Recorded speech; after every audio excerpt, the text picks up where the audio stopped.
Magandang araw mga bossing. For today's video, medyo iba ang boses ko. Pasensya na rin ng pagkakaiba. Dalawang araw na kasi akong sinisipon. Siguro, inatake naman ng allergy. Pakialam naman namin. O sige, wala nang paliwanag.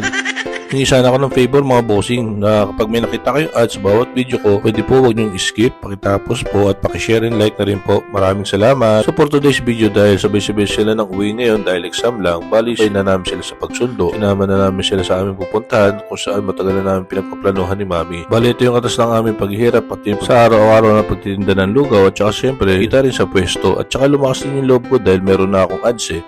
At sana magtuloy-tuloy. Sana supportahan nyo ako mga bossing ha. Huwag nyo akong iwan. Marami pa akong sorpresa din sa inyo balang araw. So sinama namin ng mga bata kasi titingin kami ng lupa at kung sakali, bibili na rin kami. Kasi binabalak din namin talaga ni Mami ng ganito. Na rin investment yan eh. So talaga namin lalo habang tumatanda. So namin medyo simple nilang buhay. So namin magtanim-tanim na lang ng mga halaman. Tapos yung mga gagamitin namin kukunin mo na lang sa paligid mo. Maganda kasi marami kang tanim. Kaya titignan namin kung makakakuha kami ng lupa ngayong araw na to. Namimiss ko rin kasi yung panahon ng mga bata pa kami. Sila mama at papa mahilig magtanim yan. Kaya pag may mga kailangan kami, doon na kami kumukuha. May mga tanim kami ng sili, mga gulay, mga puno. Yan ang masarap talaga. Lalo na pagdating sa probinsya, napakasarap namin yung sarili kang pananim tsaka malaking lupa mo. Bali sa ngayon, ito na lang muna ang gagawin namin. Tsaka plano talaga namin yan ni Mami dahil matagal na pinag-uusapan yan. Gusto namin sa pagtandaan namin yung mga simpleng gagamitin sa pagluto katulad ng mga kamatis, sili, dadaputin na lang namin sa tabi-tabi. Alam niyo naman sa panahon ngayon, napakamahal na ng mga bilihin kaya maigi pa rin yung may pananim kang sarili. Sana balang araw pag pinagbigyan tayo ni Lord ng blessing, malaki-laking lupa na mabibili natin. Sa ngayon, ito muna bibili natin. Bahal bumili lang kami ng 3 sakong lupa kasi bala ko magtanim ng sili tsaka kamatis kasi napakamahal naman talaga ng sili kung makikita mo sa palengke. Hayaan nyo sa susunod tunay na lupa na papakita ko sa iyo at itutur ko kayo. Salamat sa panood mga bossing. Ciao!